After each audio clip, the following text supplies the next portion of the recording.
अवधूत चिंतन श्री गुरुदेव दत्त श्री स्वामी समर्थ. तुम्हा सर्वांचं आपल्या चॅनलमध्ये खूप खूप स्वागत करते आणि आजच्या या नवीन व्हिडिओला सुरुवात करते. मार्गशीर्ष पौर्णिमेच्या दिवशी काही खास उपाय आपल्याला आपल्या घरामध्ये करायचे आहेत. या वर्षातील ही शेवटची पौर्णिमा असणार आहे. मार्गशीर्ष पौर्णिमा आज सायंकाळी 14 डिसेंबरला 4:59 सुरू झाली असून ती दिनांक 15 डिसेंबर 2024 रोजी दुपारी 2:31 संपणार आहे. मार्गशीर्ष पौर्णिमेच्या दिवशी मृग नक्षत्रावरती सायंकाळी दत्तात्रेयांचा जन्म झाला, म्हणून त्या दिवशी दत्तांचा जन्मोत्सव देखील साजरा केला जातो. उद्या 15 डिसेंबर रोजी उत्तर पौर्णिमा असणार आहे. या दिवशी उंबरठ्यावरती एक ही वस्तू ठेवा. माता लक्ष्मी अखंड तुमच्या घराकडे खेचली जाईल. मार्गशीर्ष मास हा भगवान श्रीहरी विष्णू आणि माता लक्ष्मींना समर्पित आहे. त्यामुळे या महिन्यामध्ये त्यांच्या सेवेने आपल्या घरामध्ये धनधान्याची कमतरता कधीच भासत नाही. मार्गशीर्ष पौर्णिमेला श्री विष्णू आणि लक्ष्मी देवी यांची पूजा करण्याला विशेष असे महत्त्व आहे. लक्ष्मीनारायणांची अगदी मनोभावे पूजा केल्यास आपल्या घरामध्ये सदैव भरभराट होऊ शकते असे सांगितले जाते. 90% श्रीमंत लोक जे आहेत तर ते पौर्णिमेच्या दिवशी असे काही उपाय करत असतात. त्यामुळे बघा त्यांच्या घरामध्ये अखंड पैसा जो आहे तर तो टिकून राहतो. अशा अतिशय साधे आणि सोपे परंतु प्रभावी उपाय आपण आज जाणून घेणार आहोत. हे उपाय केल्यामुळे त्यांच्याकडे श्रीमंती आलेली असते. आता माता लक्ष्मीचा आशीर्वाद आपल्याला मिळवण्यासाठी काय करायचं आहे तर बघा या उपायांबद्दलच आपण जाणून घेऊया. तर बघा असे उपाय बघा बरेचसे लोक आहेत ना एकमेकांना सांगत नाहीत. तसेच असे उपाय आपण आजच्या व्हिडिओमध्ये पाहणार आहोत. पण या व्हिडिओमध्ये तुम्ही पाहण्याच्या अगोदर चॅनलवरती नवीन असाल तर चॅनलला नक्की सबस्क्राईब करा आणि बेल आयकॉनला देखील क्लिक करा. त्यामुळे जेव्हा कधी आपले नवनवीन व्हिडिओ येतील तेव्हा सर्वात अगोदर त्याचे नोटिफिकेशन जे आहे ते तुम्हाला येईल आणि तुमचा एकही व्हिडिओ मिस होणार नाही. त्याचबरोबर कमेंट बॉक्समध्ये श्री गुरुदेव दत्त लिहायला विसरू नका. पौर्णिमा तिथी ही हिंदू धर्मामध्ये अतिशय महत्त्वाची मानली गेलेली आहे. या दिवशी चंद्र आपल्या कलांनी पूर्ण होत असतो. पृथ्वीवर व चंद्राचा हा पौर्णिमेचा प्रकाश जास्त असतो. त्याचप्रमाणे बघा या दिवशी आहे ना पिंपळाच्या झाडाला दूध किंवा जल अर्पण जर आपण केलं तर माता लक्ष्मी आपल्यावरती प्रसन्न होते, कारण पिंपळाच्या झाडाखाली माता लक्ष्मीचा वास असतो. या दिवशी तिच्या सात्विक लहरींचा वास करत असतात. तिच्या सात्विक लहरी फार सकारात्मक असतात. त्यानंतर देवी लक्ष्मीचे ध्यान करून पिंपळाच्या झाडाजवळ दिवा देखील लावले जातं. देवी लक्ष्मीचे ध्यान करावं दिवा लावून. त्यामुळे देवी लक्ष्मीच्या कृपेने आपले सौभाग्य टिकून राहण्यास मदत होते. मार्गशीर्ष पौर्णिमेच्या दिवशी सूर्योदयाच्या अगोदर उठावे. जर शक्य असेल तर तुम्ही अगदी ब्रह्ममुहूर्तावरती जरी उठलं तरी देखील चालेल. स्नान झाल्यानंतर भगवान श्रीकृष्णांच्या मूर्तीला पिवळ्या रंगाचे फुलं अर्पण करायचे आहेत. असं म्हटलं जातं की यामुळे ना 32 पटीने पुण्य मिळत असतं. मार्गशीर्ष पौर्णिमेच्या दिवशी दूध, तूप, साखर तांदळाचे देखील तुम्ही दान करू शकता. यामुळे देवी लक्ष्मी आपल्यावरती प्रसन्न होऊन आपल्याला आशीर्वाद देऊ शकते. बघा मार्गशीर्ष पौर्णिमेच्या दिवशी प्रदोष काळामध्ये जर संध्याकाळच्या वेळी घरामध्ये ईशान्य दिशेला आपण एक दिवा लावला ना तर धनलक्ष्मी जी आहे ना तर ती आपल्याकडे देवी लक्ष्मी आकर्षित होत असते. या दिवशी चंद्रदर्शन करण्याला देखील अतिशय महत्त्व आहे. ज्यांच्या कुंडलीमध्ये चंद्रमाची स्थिती व्यवस्थित नसते तर अशा व्यक्तींना खूप अडचणींना सामोरे जावे लागते. मानसिक अडचणी असतील, आर्थिक समस्या असतील, या सर्व जर भेडसावत असतील तर बघा त्यांना सर्व कामांमध्ये यश मिळत नसेल, आजारपण वाढत असेल, स्मरणशक्ती कमजोर झाली असेल तर अशा व्यक्तींनी मात्र आवर्जून हे जे उपाय आहेत ना तर ते करायला पाहिजेत. कारण चंद्रमा जर मजबूत असेल तर अशी व्यक्ती आपल्या जीवनामध्ये यशस्वी होत असते. त्याचप्रमाणे काही लोक जे आहेत तर ते पौर्णिमेचं व्रत करत असतात. पौर्णिमेचं व्रत हे जे आहे तर ते तुम्ही 1 वर्षभर देखील करू शकता किंवा 32 पौर्णिमा असे या पद्धतीने तुम्ही करू शकता. प्रत्येक पौर्णिमेला माता लक्ष्मीची सेवा केल्याने विशेष पुण्याची प्राप्ती होत असते. माता लक्ष्मीचा आपल्यावरती कृपाशीर्वाद आपल्यावरती राहत असतो. त्याचे असंख्य फायदे आपल्याला मिळत असतात. त्यामुळे आपल्याला या पौर्णिमेचे व्रत जर शक्य असेल तर ते आपल्याला आवर्जून करायचे आहे. तर आता आपण छोटे छोटे आणि महत्त्वाचे उपाय काय आहेत हे पाहूया. बघा या दिवशी आपण असे कोणते उपाय आपल्याला करायचे आहेत. त्याचबरोबर काय आहे ना पौर्णिमेच्या दिवशी आपल्याला सर्वात अगोदर बघा पहिला उपाय म्हणजे आपल्याला लवकर उठायचं आहे. शक्य असेल तर अगदी ब्रह्ममुहूर्तावरती पण उठायचं आहे आणि ब्रह्ममुहूर्तावरती उठून आपल्याला स्नान करायचे आहे, स्वच्छ वस्त्र परिधान करायचे आहेत. त्यानंतर आपल्या घराचा जो मुख्य दरवाजा असतो त्याच्या आजूबाजूचा परिसर, अंगण स्वच्छ करायचं आहे. दारामध्ये छोटीशी का होईना रांगोळी काढायची आहे. त्यानंतर आपला जो घराचा मुख्य प्रवेशद्वार असतो, उंबरठा जो असतो, त्या उंबरठ्याला आपल्याला हळदीचं लेपन जे आहे तर ते अवश्य करायचे आहे. आणि मुख्य दरवाजावरती आपल्याला थोडंसं कुंकू घ्यायचं आहे आणि ते कुंकू ओलं करून त्या कुंकवाने स्वस्तिक चिन्ह काढायचं आहे. कारण स्वस्तिक हे मांगल्याचे प्रतीक मानले जाते. त्यामुळे सर्वत्र बघा सकारात्मक ऊर्जा संचार करत असते आणि माता लक्ष्मी बघा अशाच ठिकाणी आकर्षित होत असते. त्यामुळे आपल्याला हे नक्की करायचं आहे. त्याचबरोबर पौर्णिमेच्या दिवशी माता अन्नपूर्णेचं जे स्थान आहे ते म्हणजे बघा आपलं स्वयंपाकघर, त्या ठिकाणी सुद्धा आपल्याला स्वस्तिक हे शुभचिन्ह जे आहे तर ते काढायचे आहे आणि त्याची पूजा देखील आपल्याला करायची आहे. त्यानंतर आपल्याला बघा आपल्या पैशाच्या ठिकाणी म्हणजेच काय तर बघा ज्या ठिकाणी आपले दागदागिने महत्त्वाचे कागदपत्र ठेवत असतो, जिला आपण तिजोरी म्हणत असतो, त्याची पूजा देखील करायची आहे. तिथे देखील स्वस्तिक चिन्ह काढायचं आहे. त्याचबरोबर या दिवशी आपल्याला माता लक्ष्मीची, कुलदेवीची सेवा करायची आहे. बघा माता लक्ष्मीचा हा दिवस माता लक्ष्मीला समर्पित असतो पौर्णिमेचा दिवस. त्यामुळे आपल्या कुळाची देवी, कुलाचार, आपली कुलदेवी जी असते ती कुळाचं रक्षण करत असते. तसेच त्यामुळे या दिवशी आपल्याला आपल्या कुलदेवीला माता लक्ष्मीला विधिवत अभिषेक करायचा आहे आणि आवर्जून आपल्याला कुलदेवीला एक वस्तू जी आहे तर ती अर्पण नक्कीच करायची आहे.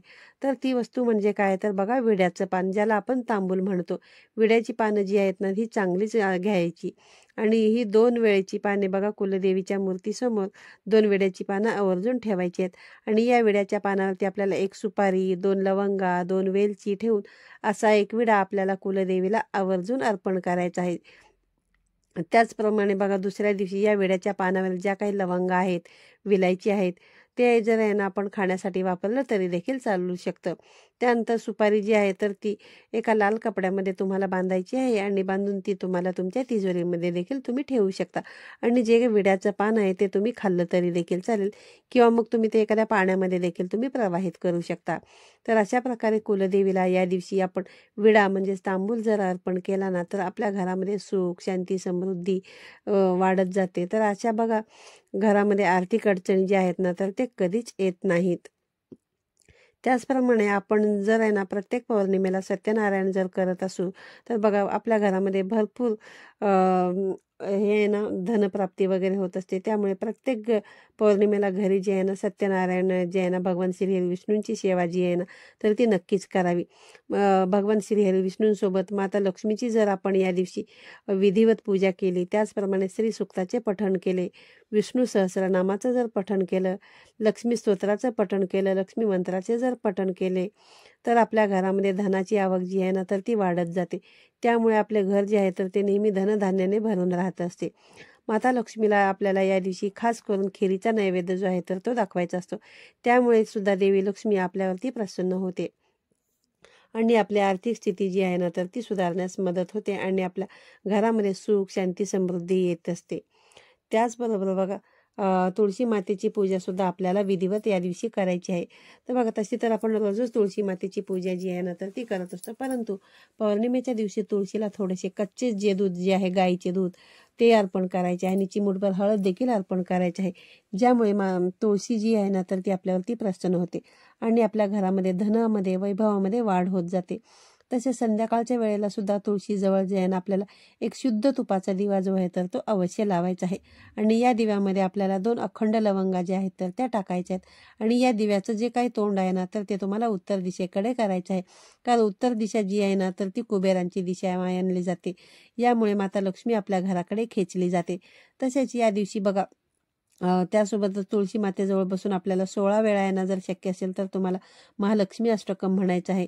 एक माळ म्हणजेच 108 वेळेला तुम्हाला ओम नमो भगवते वासुदेवाय नमः या मंत्राचा देखील जप करायचा आहे. 16 वेळेला बघा तुम्हाला जर महालक्ष्मी अष्टकम म्हणणं जर शक्य नसेल तर मग तुम्ही 3 वेळा म्हणू शकता, 5 वेळा म्हणू शकता किंवा 7 वेळा देखील म्हणू शकता. यामुळे सुद्धा देवी लक्ष्मी आपल्यावरती नक्कीच प्रसन्न होते आणि आपली आर्थिक परिस्थिती सुधारण्यास मदत होते आणि आर्थिक परिस्थिती सुधारली तर नक्कीच आपल्या घरामध्ये सुख समृद्धी येण्यास मदत होईल. बघा रोज आपण तुळशी मातेला जर आहे ना तुपाचा दिवा लावला तर बघा अशा घरांकडे आहे ना बघा ज्या ठिकाणी बघा तुपाचा दिवा लावला जातो ना त्या घराकडे माता लक्ष्मी नेहमीच आकर्षित होत असते. लक्ष्मी आणि तुळशी माता या मैत्रिणी आहेत आणि त्या बाहेर गप्पा मारत बसतात आणि मग लक्ष्मी घरामध्ये प्रवेश करत असते. म्हणूनच बघा दररोज तुळशीला न चुकता तुपाचा दिवा जो आहे ना तर तो अवश्य लावावा. यामुळे माता लक्ष्मी जी आहे ना तर ती आपल्या घराकडे खेचली जाते. तसेच या दिवशी आपला जो घराचा मुख्य दरवाजा असतो या दरवाजावरती देखील 2 तुपाचे दिवे लावायचे आहेत. यामुळे माता लक्ष्मी आपल्या घराकडे आकर्षित होते आणि आपल्या घरामध्ये प्रवेश जे आहे तर ते करत असते. त्यानंतर मार्गशीर्ष पौर्णिमेच्या दिवशी बघा अन्नपूर्णा जयंती देखील असते. त्यामुळे या दिवशी आहे ना काही तुम्हाला करायला नाही जमलं तरी सुद्धा माता अन्नपूर्णेची विधिवत आपल्याला पंचोपचार पूजा करायची आहे, अभिषेक करायची आहे. माता अन्नपूर्णेची जी मूर्ती असते तिला पंचामृताने अगोदर पाण्याने पंचामृताने किंवा दुधाने अभिषेक घालायचा आणि पुन्हा पाण्याने अभिषेक करून तुम्हाला अशा पद्धतीने अभिषेक जे करून घ्यायचा आहे. त्यानंतर माता अन्नपूर्णेला आपल्याला अक्षता अर्पण करायच्या आहेत. माता अन्नपूर्णेची पूजा कशी करावी, माता अन्नपूर्णेला कोणती वस्तू अर्पण करावी याबद्दलचा सुद्धा एक सविस्तर व्हिडिओ आपल्या चॅनलवरती अपलोड केलेला आहे. तो तुम्ही नक्की जाऊन पाहू शकता.